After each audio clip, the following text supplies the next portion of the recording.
Hello everybody, the ব্রেনলি learning পয়েন্টের পক্ষ থেকে আমি সবাইকে জানাই সুস্বাগতম। আমি আমার YouTube channel Narayan sir GS এর মাধ্যমে দশম শ্রেণীর ইতিহাস বিষয়ের যে দ্বিতীয় অধ্যায় রয়েছে সেখানকার সবথেকে গুরুত্বপূর্ণ যে 2 নম্বরের কোশ্চেন্সগুলো রয়েছে সেগুলো আজকে ডিসকাশন করব। তো সবার প্রথমে জেনে নেওয়া যাক যে সবথেকে বেশি গুরুত্বপূর্ণ প্রশ্নগুলো আছে কী কী।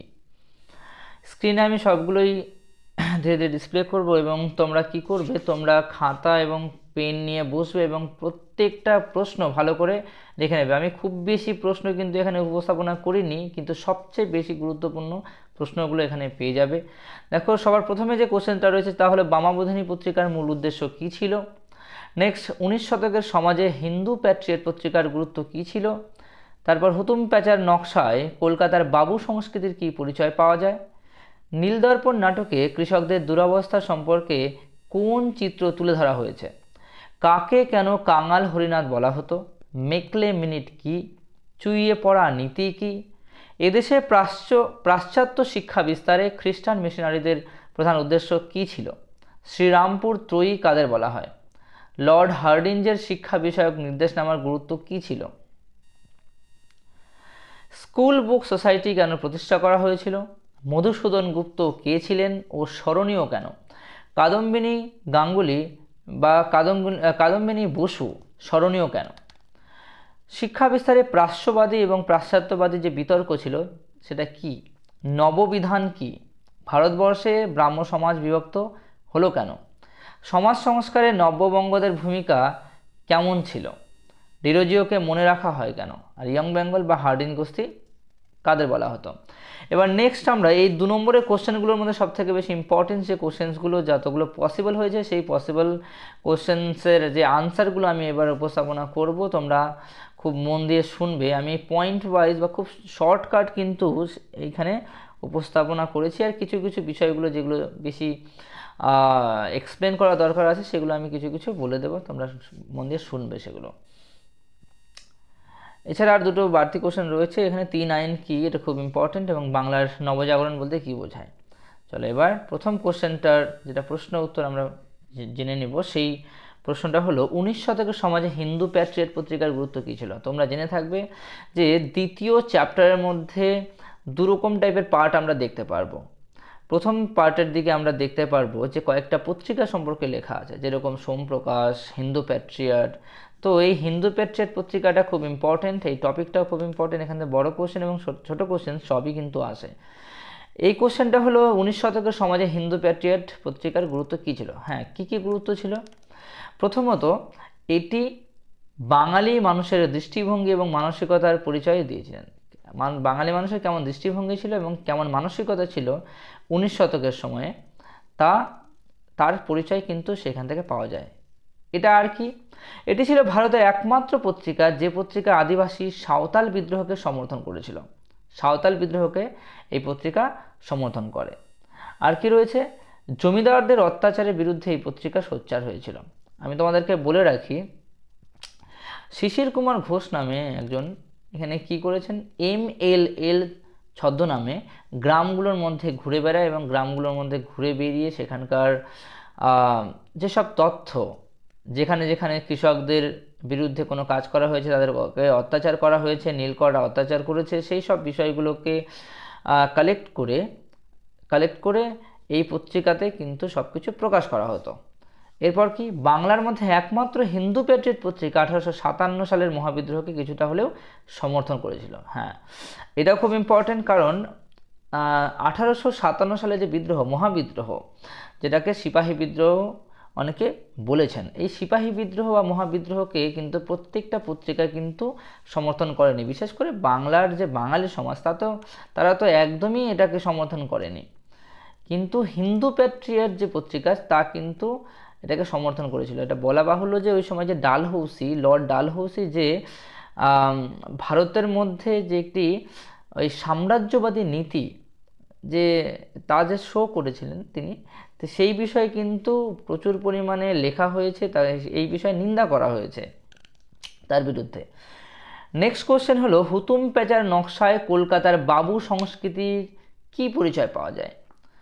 হুতুম প্যাঁচার নকশা আপনারা জেনে থাকবেন যে কলকাতার বাবু সংস্কৃতি কী ছিল, যে আরেকবার বলে রাখছি যে বাবু কারা এবং বাবু সংস্কৃতি কী ছিল। ভারতবর্ষে তৎকালীন সময়ে যখন ব্রিটিশ ভারত ছিল তখন রাজধানী ছিল কলকাতা, এবং কলকাতাকে কেন্দ্র করে কিন্তু এই বাবু সমাজটা তৈরি হয়েছিল। কি এটা, যে বাংলার যে মধ্যবিত্ত সমাজ ছিল, তারা সেই সময়ে নিজেদের ডেভেলপ করা স্টার্ট করেছিল। তারা ধীরে ধীরে ইংরেজি শিক্ষায় শিক্ষিত হয়ে ওঠে এবং ধীরে ধীরে তাদের যে জীবনশৈলী তা কিন্তু পাল্টাতে থাকে। তারা ক্রমেই ওই ব্রিটিশদেরকে অনুকরণ করতে থাকে। বিভিন্ন খাদ্যাভ্যাস হোক, পোশাক পরিচ্ছদ হোক, কালচার হোক, সংস্কৃতি হোক, এই সব দিকে কালচারাল দিক থেকেও তারা কিন্তু ব্রিটিশদেরকে অনুকরণ করতে থাকে। তাদেরকে দেখে ইন্সপায়ার না হয়ে তাদেরকে দেখে অনুকরণ, অর্থাৎ যেমন তারা যা যা করছে সেই সব বিষয়গুলোকে কিন্তু রপ্ত করতে থাকে। যেরকম যারা ব্রিটিশরা যা যা পড়ছে, এই বাঙালি সম্প্রদায় তাই তাই পড়ছে। ব্রিটিশরা যা খাচ্ছে, এই বাঙালি সম্প্রদায় তাই তাই খাচ্ছে। এভাবে নিজেদের জীবনকে কিন্তু অনেকটা ব্রিটিশদের মতো করে নেওয়ার চেষ্টা করে নেয়। এমনকি তাদের যে মেন্টালিটি, সেই মেন্টালিটির মধ্যে আমরা খুঁজে পাবো যে তারা ব্রিটিশদেরকে বেশি সুপিরিয়ার মনে করতো এবং বাঙালি সমাজ এবং ভারতীয় সমাজকে বা এই সংস্কৃতিকে ইনফেরিয়ার মনে করতো। এই বিষয়ে বলা যায় যে তৎকালীন যে বাঙালি সমাজ ছিল, সেই বাঙালি সমাজ থেকে তারা নিজেদেরকে একটু আলাদা মনে করতে শুরু করে এবং নিজেদেরকে এলিট সম্প্রদায় হিসেবে কিন্তু প্রতিষ্ঠা করার একটা চেষ্টা করে। এই যে নতুন একটা মধ্যবিত্ত সম্প্রদায়, এই মধ্যবিত্ত সম্প্রদায়টাকেই বলা হচ্ছে বাবু সম্প্রদায়। অনেক জায়গাতেই এদের বিরুদ্ধে অনেক অভিযোগ করা হয়েছে এবং ওই ইতিহাসবিদরাও কিন্তু এর বিরুদ্ধে অনেক সময় লিখেছেন। তো হুতুম প্যাঁচার নকশাতে এই বাবু সম্প্রদায়ের বিরুদ্ধে কি কি পাওয়া গেছে একবার দেখে নেওয়া যাক। হুতুম প্যাঁচার নকশায় 19 শতকের কলকাতার বাবু সংস্কৃতির কিছু পরিচয় পাওয়া যায়। এরা ছিল ইংরেজি জানা উচ্চ মধ্যবিত্ত। এরা বিলাস বৈভবে জীবন কাটাতো, বুলবুলি পুষে আর বিড়ালের বিবাহ দিয়ে অজস্র অর্থের অপচয় করতো। অর্থাৎ কি, মানে যেটাকে বলা হয় যে আননেসেসারি এক্সপেন্স, মানে কোনো দরকার নেই সেখানেও কিন্তু অপচয় করবে। তাদের পোশাকে থাকতো ইঙ্গ বঙ্গীয় ছাপ, অর্থাৎ কি, ইঙ্গ বলতে ইংরেজ এবং বঙ্গীয় বলতে বাংলার, এই উভয় ছাপ কিন্তু থাকতো। এই নেক্সট কোশ্চেনটা হলো, নীল দর্পণ নাটকে কৃষকদের দুরবস্থা সম্পর্কে কোন চিত্র তুলে ধরা হয়েছে? ভারতবর্ষে ব্রিটিশরা আসার পর ভারতীয়দের উপর বিভিন্নভাবে অত্যাচার করা হয়েছে। সেগুলোর মধ্যে অন্যতম, যেটা খুব ইম্পর্টেন্ট মেনশন করা যায়, সেটা হলো নীলকরদের অত্যাচার। এই নীলকরদের অত্যাচারে নীল চাষিদের খুবই দুরবস্থা হয়ে গিয়েছিল, করুণ অবস্থা হয়ে গিয়েছিল। তা আমরা কোথা থেকে জানতে পারি? নাট্যকার দীনবন্ধু মিত্রের নীলদর্পণ নাটকটির মাধ্যমে আমরা জানতে পারি। এখানে একটু নোট করে রাখবে যে নীলদর্পণ নাটকে কৃষকদের করুণ অবস্থা তুলে ধরা হয়েছিল। জানা যায় যে বাংলার চাষিরা নীলকর সাহেবদের অত্যাচারের ভয়ে জমিতে নীল চাষ করতে বাধ্য হতো। নীলকর সাহেবরা জোর করে তাদের দাদন দিত। নীল চাষ না করলে চাষিদের বাড়িঘর আগুন দিয়ে জ্বালিয়ে দেওয়া হতো, গরু ছাগল কেড়ে নেওয়া হতো। রেহাই পেত না স্ত্রী পুত্ররাও নীলকুঠিতে নিয়ে গিয়ে তাদের ওপর অকথ্য নির্যাতন চালানো হতো। তো আমি বলে রাখছি কয়েকটা কথা। এই নীল চাষ কেন হতো? ইংল্যান্ডে যখন শিল্প বিপ্লব হয়, সেখানে বিশেষত সবথেকে ইম্পর্টেন্ট যে ঘটনা হয়েছিল ইংল্যান্ডে, তা হলো শিল্প বিপ্লব।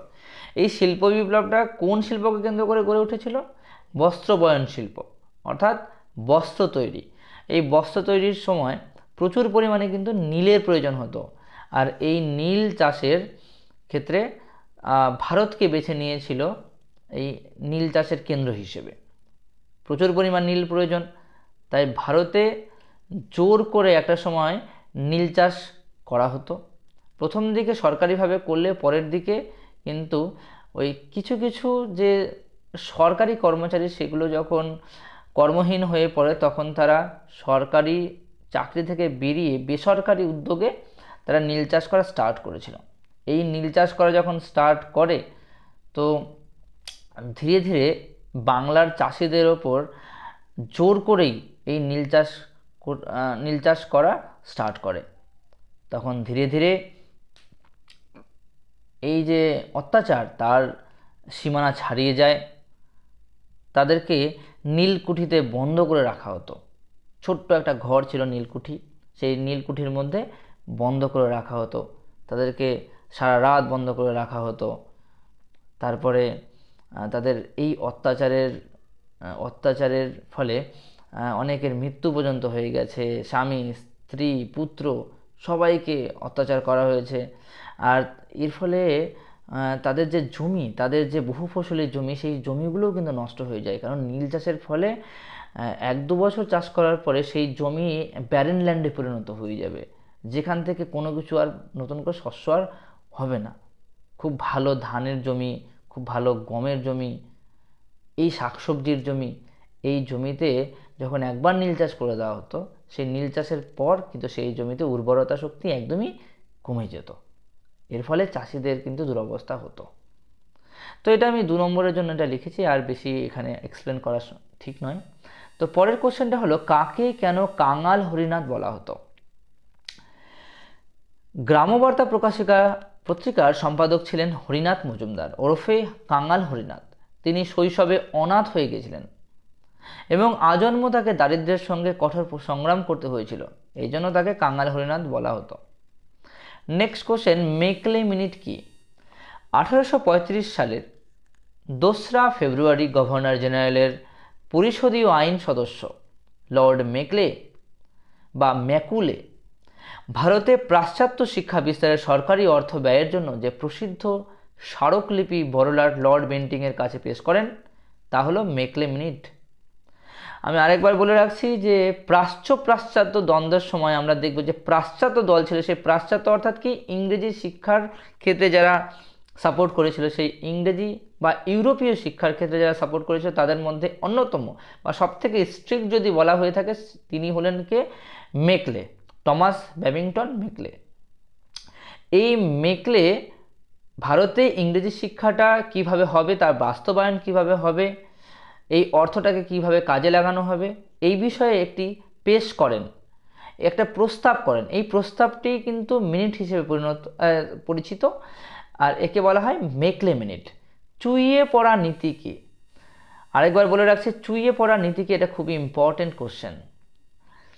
চুইয়ে পড়া নীতির ক্ষেত্রে আমি ছোট্ট একটু এক্সপ্লেনেশন দিচ্ছি যে ভারতবর্ষে যখন ব্রিটিশরা এখানে যখন শাসন করা স্টার্ট করে, প্রথমেই কিন্তু তারা ভারতবর্ষ থেকে যেন কর্মচারী নিয়োগ করতে পারেন, বেশি করে যেন ব্রিটিশদেরকে বেশি না নিয়োগ করতে হয়, অর্থাৎ ব্রিটেন থেকে সবাইকে নিয়ে আসার যে একটি খরচ, সেই খরচ বহন করা ছিল একটু কঠিন ব্যাপার। তার জন্য তারা চেষ্টা করেছিল ভারতীয়দেরকে যদি ব্রিটিশ শিক্ষায় শিক্ষিত করা যায়, তাহলে ভারতবর্ষ থেকেই কম খরচে তারা কর্মচারী পেয়ে যাবে। এবং ধীরে ধীরে ভারতীয়দের মধ্যেও ইউরোপীয় শিক্ষাগুলো, বিজ্ঞান গণিত এই বিষয়গুলোতে কিন্তু একটা প্রসার লাভ করবে। এই উদ্দেশ্যে মেকলে সবার প্রথমে কি করে? মেকলে সবার প্রথমে এই তার যে গুরুত্ব, ইউরোপীয় সাহিত্য, ইউরোপীয় পড়াশোনার যে গুরুত্ব, তা কিন্তু প্রকাশ করেছেন তার প্রস্তাবের মাধ্যমে। তো সবার প্রথমে প্রত্যেকটা ভারতীয়, অর্থাৎ তখন ভারতবর্ষের প্রধানত ধর্মশিক্ষা চলত, মুসলিম এবং হিন্দু এই দুটি ধর্মের লোকেরা তারা প্রধানত ধর্মশিক্ষাটাকে কিন্তু প্রধান হিসেবে মনে করত।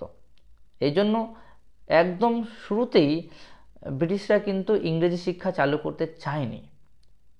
সরকারি হিসেবে তারা যে চিরাচরিত নিয়ম চলছিল সেইভাবে তাদেরকে সেই শিক্ষার ক্ষেত্রেই প্রমোশন বা সেই শিক্ষার ক্ষেত্রেই সাপোর্ট করে। তার সঙ্গে সঙ্গে প্যারালালি, অর্থাৎ সরকারির পাশাপাশি বেসরকারি হিসেবে যে বিদ্যালয়গুলো, যে ব্যাপটিস্ট মিশনগুলো ছিল, সেই মিশনগুলোর মাধ্যমে কিন্তু ভারতবর্ষে ইংরেজি শিক্ষাটাকে প্রসার ঘটাতে চেয়েছিল। তো সেখানে যারা জমিদার, যারা ধনী ব্যক্তি, তাদের সন্তানদেরকে কিন্তু পাঠানো হতো এবং এটা মনে করা হয় যে সেই সব সন্তানরা, সেই সব স্টুডেন্টস বা ছাত্রছাত্রীরা, তারা যদি ইংরেজি শিক্ষাটাকে খুব ভালো করে আয়ত্ত করে, তাহলে তাদের কাছ থেকে সেই সব উচ্চ শ্রেণীর যে ছাত্রছাত্রী তাদের কাছ থেকে সমাজের যে নিম্ন শ্রেণী তাদের দিকে ছড়িয়ে পড়বে, ধীরে ধীরে তাদের কাছ থেকে সবাই শিখতে পারবে। তো এটা নোট করে নাও যে ইংরেজ ইস্ট ইন্ডিয়া কোম্পানি ভারতে পাশ্চাত্য শিক্ষা প্রসারের জন্য চুইয়ে পড়া নীতির প্রণয়ন করেছিল। তাহলে এটা কিন্তু ইংরেজরাই কিন্তু প্রণয়ন করে, তাদের এটা ট্যাকটিক্স ছিল। লর্ড উইলিয়াম বেন্টিং চেয়েছিলেন যে পাশ্চাত্য শিক্ষা সমাজের উপর তলা ছড়িয়ে দিলে নিচের তলায়ও সেই শিক্ষা চুইয়ে পড়বে। অর্থাৎ জল যেরকম করে উপরের দিকে যদি আমরা ঢালি, তাহলে কি হবে, মাটির ভেতর থেকে ধীরে ধীরে ইনফিল্ট্রেট হয়ে যাবে, অর্থাৎ ভেতরের দিকে চুইয়ে চুইয়ে একদম কোথায় চলে যায়, একদম গ্রাউন্ড ওয়াটার টেবিল অর্থাৎ ভৌম জলস্তরে চলে যায়। তো সেই জন্য এই টেকনিককে কি বলা হয়েছে, চুইয়ে পড়া নীতি বা ফিল্ট্রেশন থিওরি বা ইনফিল্ট্রেশন থিওরি। এরপরের কোশ্চেনটা হলো, এদেশে পাশ্চাত্য শিক্ষা বিস্তারে খ্রিস্টান মিশনারিদের প্রধান উদ্দেশ্য কী ছিল। তো আমাদের এখানে যে এই যে পাশ্চাত্য শিক্ষার বিষয়ে যা অলরেডি আমি আলোচনা করছিলাম, তো পাশ্চাত্য শিক্ষার জন্য কাদেরকে নিয়োগ করা হয়েছিল, সবার প্রথমে খ্রিস্টান মিশনারিদের। তো খ্রিস্টান মিশনারিরা ভারতবর্ষে শুধুই কি ইংরেজি শিক্ষাটা প্রসারের জন্য এসেছিলেন, নাকি তার সঙ্গে সঙ্গে আরও কিছু অ্যাডিশনাল কিছু উদ্দেশ্য বা মোটিভও ছিল, তা একবার দেখে নিই। এদেশের খ্রিস্ট ধর্মের প্রচার করা। তো প্রথমে আমরা দেখে নেব যে এখানে যে খ্রিস্টান মিশনারিরা ছিলেন তারা কিন্তু খ্রিস্টান ধর্মের প্রচার করার জন্যও এসেছিলেন, আর তার সঙ্গে সঙ্গে কি আধুনিক বিজ্ঞান শিক্ষা প্রদান করা। হ্যাঁ, ভারতবর্ষে যেহেতু ধর্ম শিক্ষাটাই প্রধান ছিল, তার জন্য তাদের যে প্রচেষ্টা তা ছিল হলো আধুনিক বিজ্ঞান শিক্ষাটাকে প্রদান করা। এর সাথে সাথে কি পরের কোশ্চেনটা হলো, শ্রীরামপুর ত্রয়ী কাদের বলা হতো। খুবই ইম্পর্টেন্ট কোশ্চেন্স, এটা লিখে নেবে যে মার্সম্যান, উইলিয়াম ওয়ার্ড, উইলিয়াম কিরি, এই তিনজন খ্রিস্টান মিশনারিকে একসঙ্গে কি বলা হতো, শ্রীরামপুর ত্রয়ী। পরের কোশ্চেন হলো, লর্ড হার্ডিঞ্জের শিক্ষা বিষয়ক কি ছিল আর নির্দেশনামার গুরুত্ব কি। তো ভারতে পাশ্চাত্য শিক্ষা বিস্তারের লক্ষ্য নিয়ে 1842 সালে কাউন্সিল অফ এডুকেশন গঠিত হয়, আর এই পরিপ্রেক্ষিতে লর্ড হার্ডিঞ্জ 1844 সালে ঘোষণা করেন যে সরকারি চাকরিতে ইংরেজি ভাষা জানা ব্যক্তিদের অগ্রাধিকার দেওয়া হবে। আমি প্রথমে আলোচনা করলাম যে ওই মেকলে মিনিট সম্পর্কে। মেকলে মিনিট কিন্তু 1835 সালে হয়েছিল। তো তখনই কিন্তু একটা আভাস পাওয়া গেছিল যে যদি ভবিষ্যতে ইংরেজি শিক্ষা না হয়, তাহলে কিন্তু ধীরে ধীরে যে এমপ্লয়মেন্টগুলো হবে, যে চাকরিগুলো দেওয়া হবে সরকারের পক্ষ থেকে, সেইখানে কিন্তু ইংরেজি জানা যে ছাত্রছাত্রী তাদেরকে অগ্রাধিকার দেওয়া হবে। তখন কিন্তু একটা আভাস ছিলই।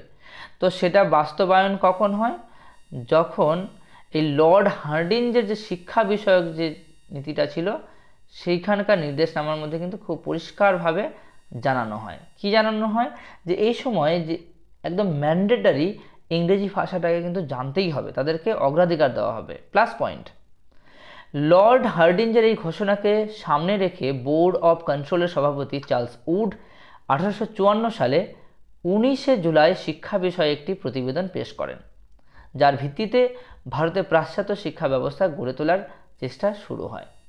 বস্তুত হার্ডিঞ্জের ঘোষণা ভারতীয়দের মধ্যে পাশ্চাত্য শিক্ষা গ্রহণের বিষয়ে উৎসাহ বাড়িয়ে দেয়, এবং এই পটভূমিতে উডের ডেসপ্যাচ হবে, সরি এখানে একটা স্পেলিং মিস্টেক রয়েছে, এই স্পেলিংটা একটু ঠিক করতে হবে, স্পেলিংটা একটু মিস্টেক রয়েছে এখানে, ওখানে হবে উডের ডেসপ্যাচ।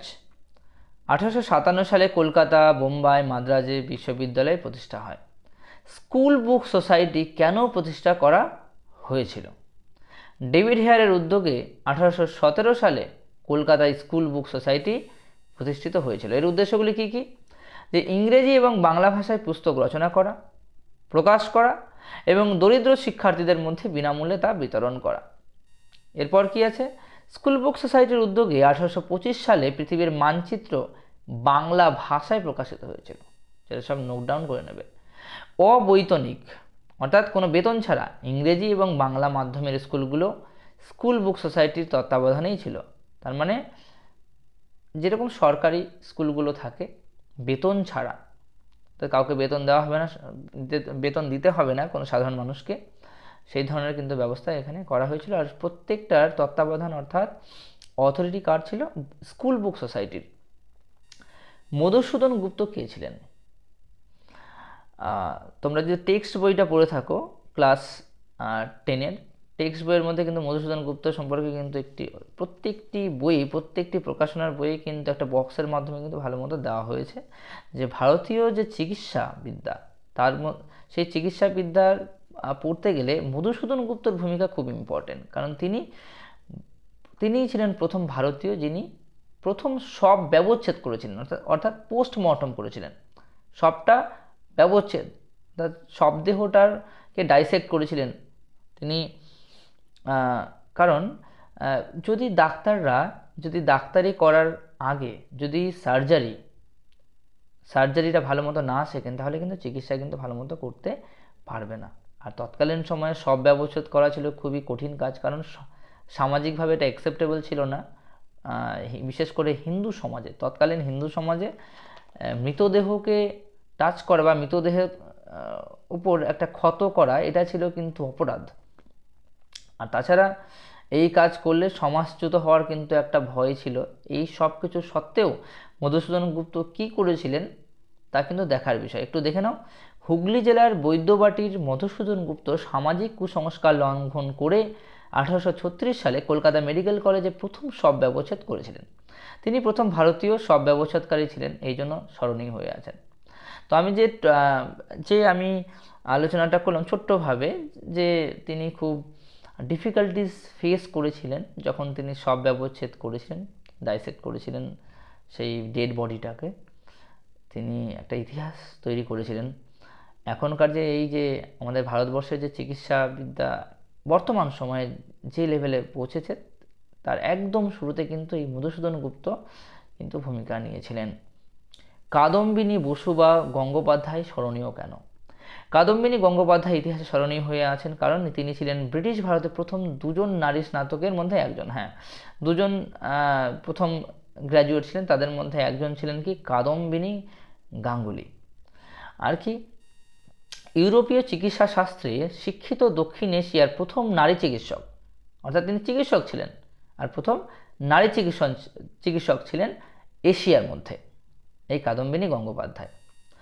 1889 সালে কংগ্রেসের পঞ্চম অধিবেশনে বোম্বে শহরে প্রথম যে 6 জন নারীর প্রতিনিধি নির্বাচিত হয়েছিলেন, তাদের মধ্যে কিন্তু তিনিও একজন ছিলেন। 1814 সালে তিনি কলকাতায় সাধারণ ব্রাহ্ম সমাজের অধিবেশনের সভাপতি দায়িত্ব পালন করেছিলেন। তো এই কয়েকটা মূল আলোচনা বা মূল পয়েন্টস কিন্তু কাদম্বিনী গাঙ্গুলি সম্পর্কে আছে। এগুলো প্রত্যেকটা বইয়ে নাও পেতে পারো, তোমরা সবাই এটা নোট ডাউন করে নিও। এরপর যে টপিকটা আমি আলোচনা করছি সেটা হলো শিক্ষা বিস্তারে প্রাচ্যবাদী এবং পাশ্চাত্যবাদী বিতর্কটা কি। 1813 সালে চার্টার অ্যাক্ট অনুসারে ইংল্যান্ডের পার্লামেন্ট ভারতীয় শিক্ষা ব্যবস্থার জন্য বার্ষিক 1 লক্ষ টাকা ব্যয়ের সুপারিশ করেন। তো বলে রাখছি, 1813 সালে যে চার্টার অ্যাক্ট, সেই চার্টার অ্যাক্টে কিন্তু ভারতীয়দের মধ্যে যে শিক্ষা বিস্তারের কিন্তু একটা প্রচেষ্টা কিন্তু করা হয়। সেই ক্ষেত্রে 1 লক্ষ টাকা কিন্তু দেওয়ার কথা বলা হয় এবং 1 লক্ষ টাকা কিন্তু অনুদান তখন থেকে ভারতীয় শিক্ষা খাতে ব্যয় হওয়া স্টার্ট করে। তো এই যে টাকাটা, এই পরিমাণ যে অর্থ, এটা কিভাবে ব্যবহার হবে, অর্থাৎ এটা কি পুরনো যে ব্যবস্থা রয়েছে, চিরাচরিত যে নিয়ম অনুসারে যে হিন্দুরা গুরুকুল যে ব্যবস্থা, টোল, এখানে যে পড়াশোনা করতো হিন্দুরা, এছাড়া মুসলিমরা মক্তবে পড়াশোনা করতেন, এছাড়া কোথায় মাদ্রাসাতে পড়াশোনা করতেন, হিন্দুরা কোথায় পড়াশোনা করতেন, গুরুকুল সিস্টেমে পড়াশোনা করতেন, টোলে পড়াশোনা করতেন। এই যে একটা প্রথাগত যে শিক্ষা যেটা হয়ে আসছে বহুদিন থেকে, একটা ট্র্যাডিশনাল যে এডুকেশন, এই বিষয়ে কিন্তু অনেক ইংরেজরা কিন্তু বলেছেন যে এইটা কিন্তু আর চলবে না, কারণ ভারতীয় সমাজ অনেকটা অন্ধবিশ্বাসের মধ্যে ডুবে রয়েছে, আর শুধুমাত্র এই ধর্মশিক্ষার মাধ্যমে কিন্তু প্রকৃত শিক্ষা শুধু পাওয়া যাবে না, কিছু এক্সট্রা অনেক কিছুই জানতে হবে। তার জন্য তাদেরকে আধুনিক বিজ্ঞান, গণিত, ইউরোপীয় বিভিন্ন সাহিত্য, ফিলোসফি, দর্শন, এই বিষয়গুলোকে কিন্তু জানতে হবে।